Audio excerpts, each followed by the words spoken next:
Անանք ակնամոմի ճիշտ եւ բնական լինելու հետ։ Մեզ տվեց ակնամոմ եւ բացատրեց, ակնամոմը գցում ենք ջրի մեջ, սովորական սառը ջրի մեջ, այն կանգնեց ջրի վերևը, այսինքն այն բնական չի, այսինքն այն խառնուրդ է, որը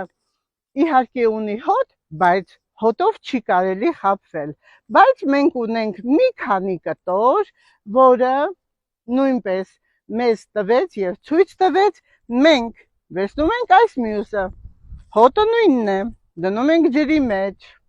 տեսեք, իջավ ներքև, երկրորդը վերցնենք, երկրորդն էլ տեսնենք, իսկ երկրորդն էլ պատկերացնում եք, այ եթե վերցնում եք ակնամոմ, անպայման ջրով ստուգեք, իսկ հիմա բաղադրությունը, վարպետ Աշոտի կողմից, այսքան մեզ տվեց, տեսնում եք ինչ մեծ հարստություն, ինչքան հարուստ ենք ժողովուրդ, ուզում եք կգաք ես ձեզ էլ կնվիրեմ, խնդիր չկա, ինչի համար է շատ լավ եւ ինչպես պետք է օգտագործենք, վերցնում ենք, դնում ենք սառցախցիկում, որպեսզի այն սառի, ընդ որում մաքրում ենք ամբողջովին, այնուհետև սառցախցիկ դնելուց հետո հաջորդ օրը ճորկայով քերում ենք եւ լցնում սպիրտի մեջ, ընդ որում 30 գրամ ակնամոմը 100 գրամ սպիրտի մեջ, մաքուր ընտիր բժշկական սպիրտ, այնուհետև թողնում ենք 25-38 օր մութ տեղ, տեսնում ենք, որ այն արդեն լուծվելուց հետո օգտագործում ենք այսպես,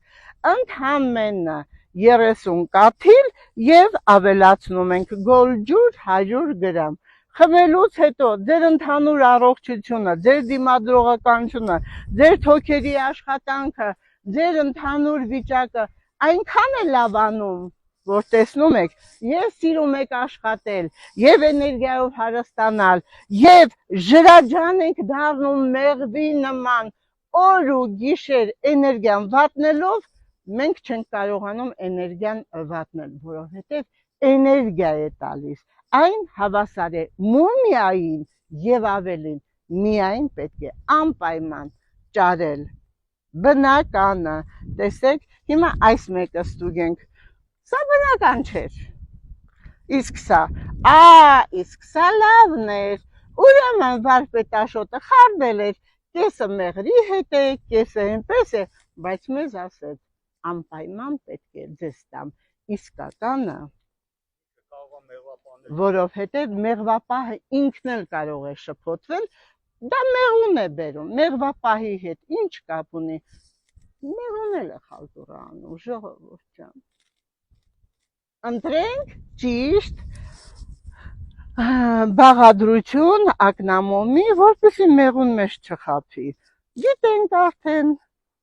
սիրում եմ, առողջանանք։